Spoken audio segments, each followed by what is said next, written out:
자, 11월 7일 아침입니다. 우리 함께 말씀을 보겠습니다. 요한복음 8장 31절입니다. 한 절씩 교독하겠습니다. 예수께서 자기를 믿는 유대 사람들에게 말씀하셨다. 너희가 나의 말에 머물러 있으면 너희는 참으로 나의 제자들이다. 그리고 너희는 진리를 알게 될 것이며 진리가 너희를 자유롭게 할 것이다. 그들은 예수께 말하였다. 우리는 아브라함의 자손이라 아무에게도 종로로 타는 일이 없는데 당신은 어찌하여 우리를 자유롭게 될 것이라고 말하십니까? 예수께서 대답하셨다. 내가 진정으로 너희에게 말한다. 죄를 짓는 사람은 다 죄의 종이다. 종은 언제까지나 집에 머물러 있지 못하지만 아들은 언제까지나 머물러 있다. 그러므로 아들이 너희를 자유롭게 하면 너희는 참으로 자유롭게 될 것이다. 나는 너희가 아브라함의 자손임을 안다. 그런데 너희는 나를 죽이려고 한다. 내 말이 너희 속에 있을 자리가 없기 때문이다. 나는 나의 아버지에게서 본 것을 말하고 너희는 너희의 아비에게서 들은 것을 행한다. 네, 두 가지 질문이 있는데요. 한번 질문을 읽고 대답을 해보도록 하겠습니다. 시작. 네, 보셨죠? 자, 그러면은 한번 답을 보도록 하겠습니다. 본문에 보면 예수님을 믿는다는 사람들에게 예수님은 진리 안에 머물러 있으라고 말씀하십니다. 진리가 그들을 자유롭게 할 것이기 때문이죠. 하지만 그들은 자신들을 언제나 자유민이었다고 주장합니다. 왜 그렇게 생각하고 있습니까? 아브라함의 자손이라고 생각하고 있었기 때문에. 네네. 당시 유대인들이 갖고 있는 자랑, 자긍심이 세 가지가 있었습니다. 첫째, 유대인들은 이방인이 아니었습니다. 이방인은 뭐라고 얘기했죠, 지난번에? 이방인은 하나님이 이방인을 남겨두신 이유는 천국에 땔감으로 쓰시기 위해서 이방인을 남겨놓았다고 했어요. 이것이 그렇기 때문에 유대인들에게 있어서 자랑은 이방인이 아닌 것이 자랑이었습니다.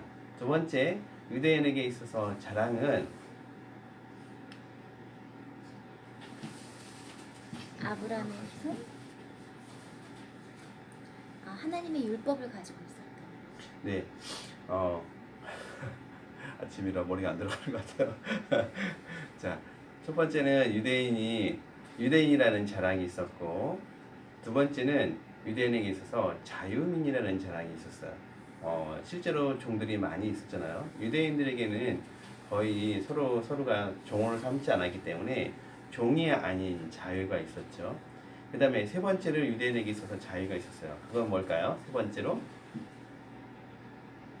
여자가 아닌 것에 대한 자유가 있었다고 합니다. 그래서 이방인이 아니기 때문에 자유로웠고, 그리고 자유민이기 때문에 자유로웠고, 여자가 아니었기 때문에 자유민이었다고 생각하고 있었대요. 자, 근데 오늘 말씀해 보면 참 재밌죠?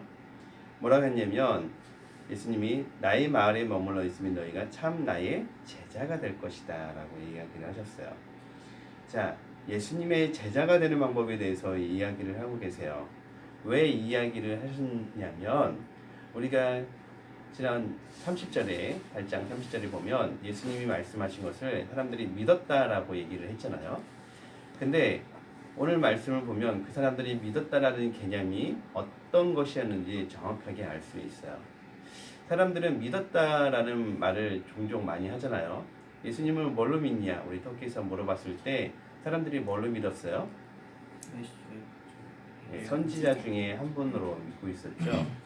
사람들은 다 예수님을 어떤 방식으로든 믿고는 있어요. 그래서 예수님을 믿으십니까? 라고 물으면 네, 믿어요 라고 얘기를 하죠. 물론 한국에서는 믿습니까? 라고 하면 교회 다닙니까? 라고 말하는 거랑 비슷하긴 하지만 우리가 다른 외국에서 만날 때는 그런 반응이었어요. 믿었다. 근데 하나님께서는 오늘 믿었다라는 말에 한 가지를 더 강조를 하고 계신 것을 볼 수가 있어요. 뭐냐면 믿었다라는 사람은 어디에 있어야 된다? 예수님이 하신 말씀 안에 있어야 된다. 예수님 말씀을 지켜야 된다. 이런 뜻이에요. 말씀 안에 있다는 것은 말씀을 지켜야 된다. 말씀을 지키는 사람만이 뭐라? 예수님의 제자이다라는 말씀을 하는 거예요. 교회에 다니는 수많은 사람들이 있지만 수많은 사람들이 다 예수님을 믿고는 있어요.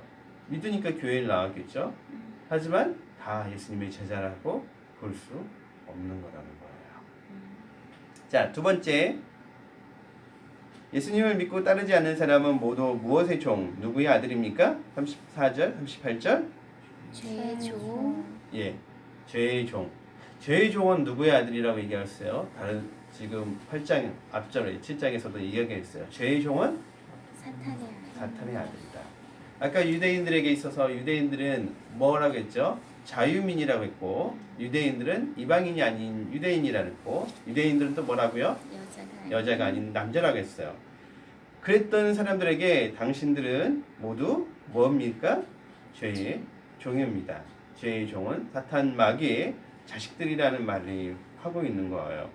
이 말을 들었을 때 유대인들은 예수님 말씀을 받아들일 수가 없었죠.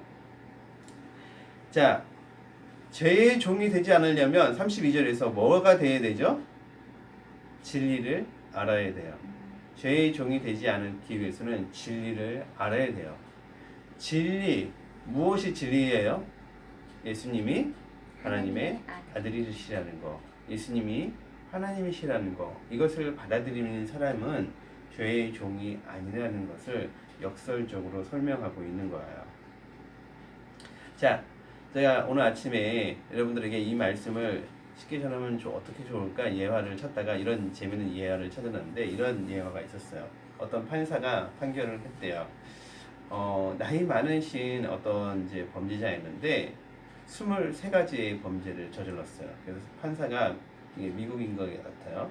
23가지 범죄를 저질렀으니 당신의 형을 선고합니다. 당신은 175년입니다. 라고 땅땅땅 두드렸대요. 몇 년이요? 175년. 근데 그 판사가 이렇게 얘기를 하더래. 그렇게 끝난 게 아니라 하지만 제가 지금 당신에게 소망을 빛을 주도록 하겠습니다. 175년은 너무 가혹합니다. 인간이 175년 살지 않기 때문에 175년 주는 것은 의미가 없습니다. 자, 제가 당신의 그 형을 줄여드리도록 하겠습니다. 당신의 형은 죽기 전까지 감옥에 있는 것입니다. 하고선 땅땅땅 두드려 끝났어요. 자, 지금 이 판사는 어떤 판사일까요? 정확한 판결을 내린 판사일까요? 아닐까요? 판사가 형을 줄여줬어요. 175년이었는데 몇 년으로요? 죽기 전까지. 죽기 전까지. 그러니까 그 노인이 몇 살인지 모르지만 20년, 30년 정도로 줄여준 거예요. 그럼 이 판사의 판결은 옳습니까? 옳지 않습니까? 의미가 없습니다. 옳지 않죠. 정확한 게 아니니까. 옳지 않죠. 하지만 이 판사는 또 좋은 판사예요. 왜요? 어차피 그 사람은 175년을 형을 살 수가 없어요. 근데 그 사람이 딱 살 수 있게 딱 형을 만들어 주었으니까 좋은 판사이기도 해요. 자, 이 판결이 옳은 판결일까요? 그럼 옳은 판결이 아닐까요? 옳은 판결이기도 하고 옳지 않은 판결이기도 해요. 하지만 적절한 판결이라고 얘기할 수는 있을 것 같아요. 옳다, 옳지 않다라고 얘기할 수는 없지만 적절하다라고 얘기는 할 수 있을 것 같아요. 다시 한번 여러분 질문을 던지면 그럼 이 판사가 한 판결은 진리입니까? 아니요. 진리가 아니죠. 왜요? 예, 175년이 떨어졌다면 175년을 판결하는 것이 진리예요. 자, 다시 성경 말씀으로 돌아오면 죄의 종이 되지 않으려면 무엇이 되어야 됩니까?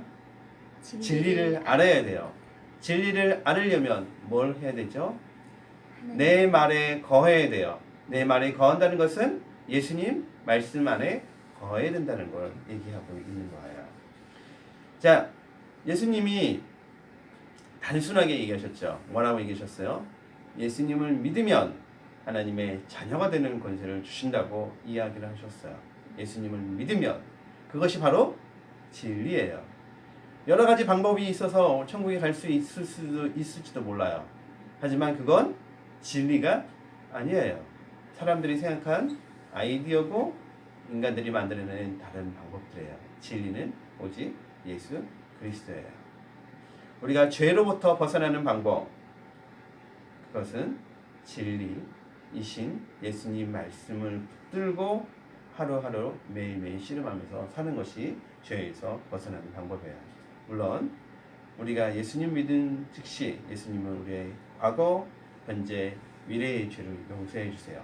하지만 우리 그리스도인으로서 우리가 매일매일 하나님과 동행하는 삶을 살기 위해서는 하나님 말씀 안에 거하는 것, 그것이 바로 진리 안에 거하는 거예요.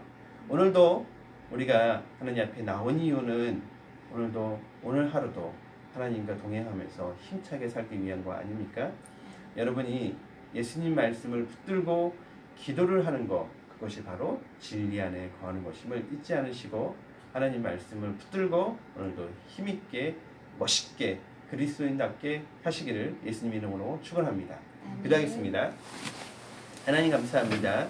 우리에게 종이 아니라 진리를 알려주셔서 감사합니다.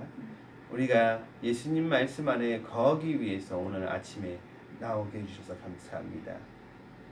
주님 말씀대로 주님 원하시는 대로 오늘 하루를 살도록 우리 모두를 축복해 주시옵소서. 여기 앉아있는 우리가 그런 축복을 받도록 인도해 주시옵소서. 예수님 이름으로 기도드립니다. 아멘.